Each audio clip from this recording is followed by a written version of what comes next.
If you've watched many of my videos so far, you'll have seen that I've concentrated on dust separation and dust extraction.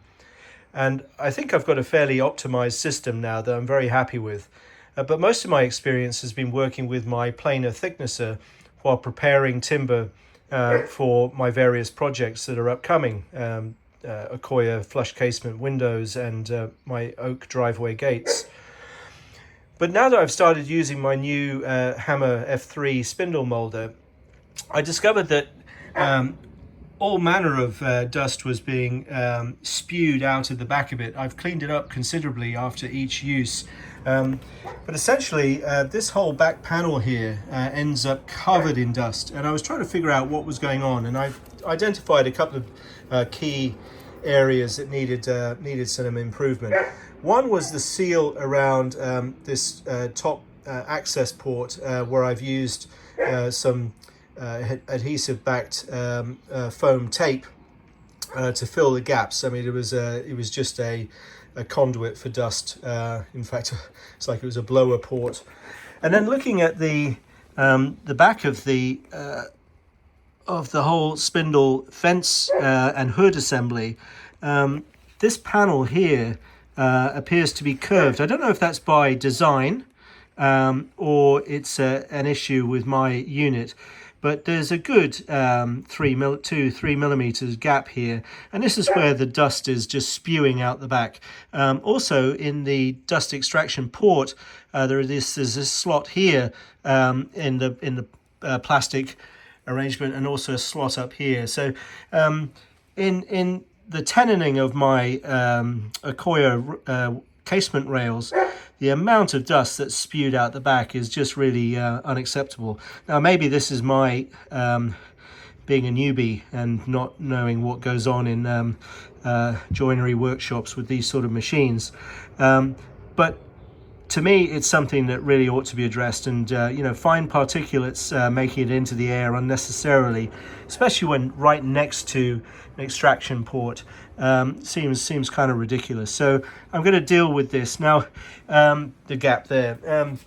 It should also be noted this is actually an entire replacement machine, because my first machine had a spindle bearing problem.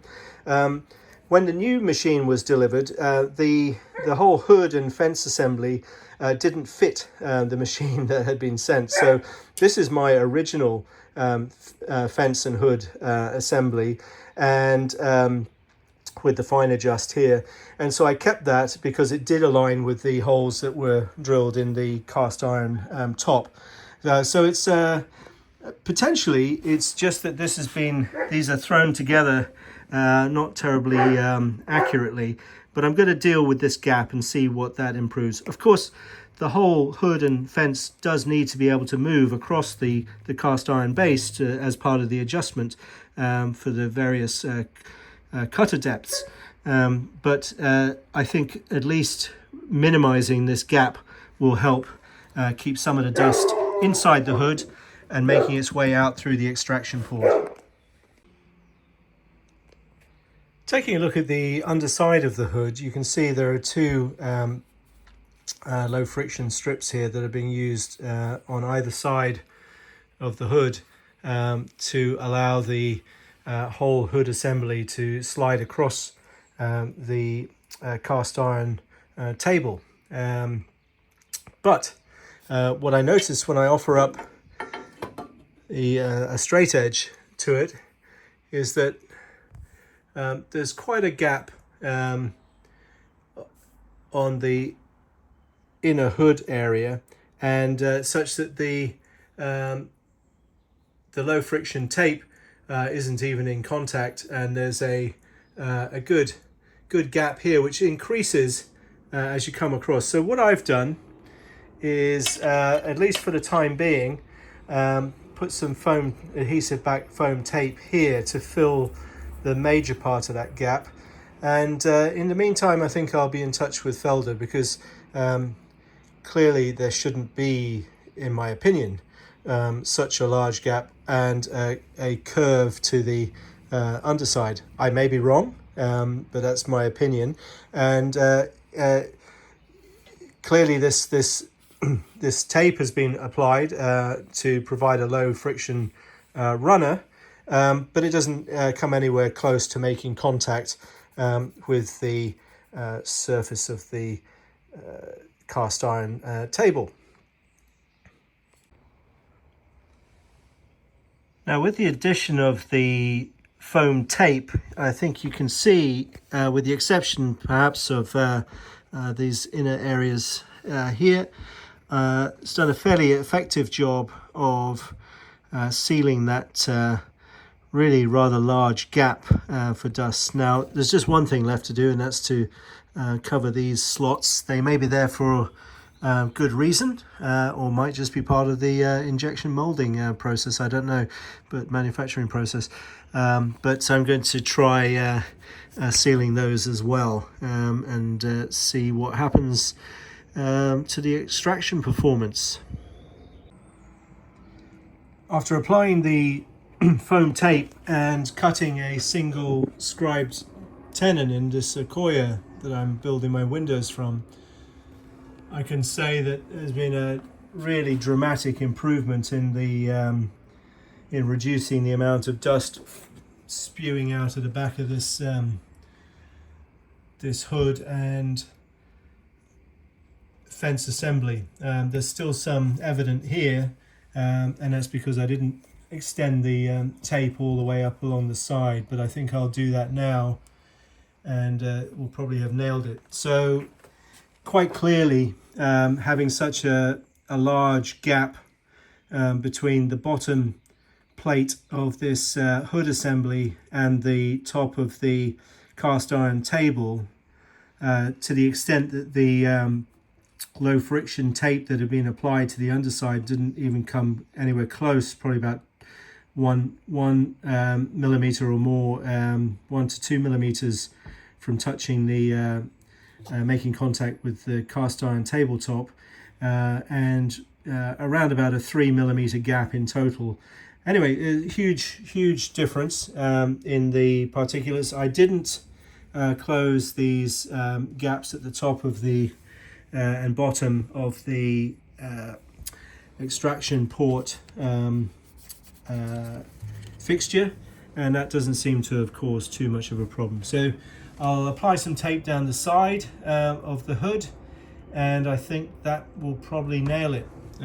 But yeah, I'd say tolerances on assembly of these sheet metal parts, not the greatest, and certainly the experience of the new hood that I received, the locator pins and the holes for attaching the assembly to the cast iron top, the whole assembly hood assembly was way off by about 5 millimeters, and so the installation engineer took away the new hood and left me with the old one, with my permission, of course, or with my agreement, because it fit. Yeah, tolerances coming out of the factory, not the greatest. As a final test, I've just added some additional foam tape down the sides here to see how that affects things. I think it will dramatically improve it. I've cleaned all the dust away from the rear of the unit, so of the machine. So we'll see. I'll tenon another piece of Accoya and see what the results look like. Clearly, the way to do this properly is to get this base plate of the hood so that it's coplanar with these sides, and then to use this low friction tape around to form a seal. I think it would be ideal if that went all the way around here, and because this, I'm pretty sure this foam tape will make adjustment of the hood in and out with the fine adjust system in particular, maybe a little troublesome, we'll see. But for the time being, I've got an awful lot of Accoya tenons that I need to cut, and a lot of profiling to do, and I don't really want to be in my small workshop breathing or having to mask out and otherwise filter lots of unnecessary fine particulates from the air. So let's see what this does. Really basic health and safety, I think, here, dealing with fine particulates and minimizing their them getting airborne.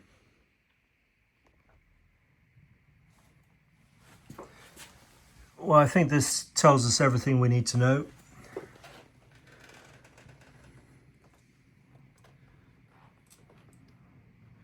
I'd say that's close to zero dust coming out the back.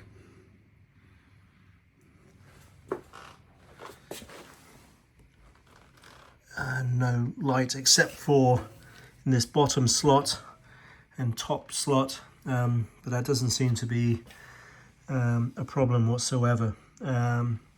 So some foam tape closing up probably 2 to 3 millimeter gap here. This was like a dust blower until that was sealed. This curved bottom plate of the hood, up to a 3 millimeter gap there, and once that's been blocked or sealed, we've got a dust-free environment. And prior to this, I mean, it was spewing everywhere. My record power, the Camvac Defender here, was just coated. The floor was coated. The whole back of this machine back here coated, and yeah, unnecessarily so. Well, job's a good one.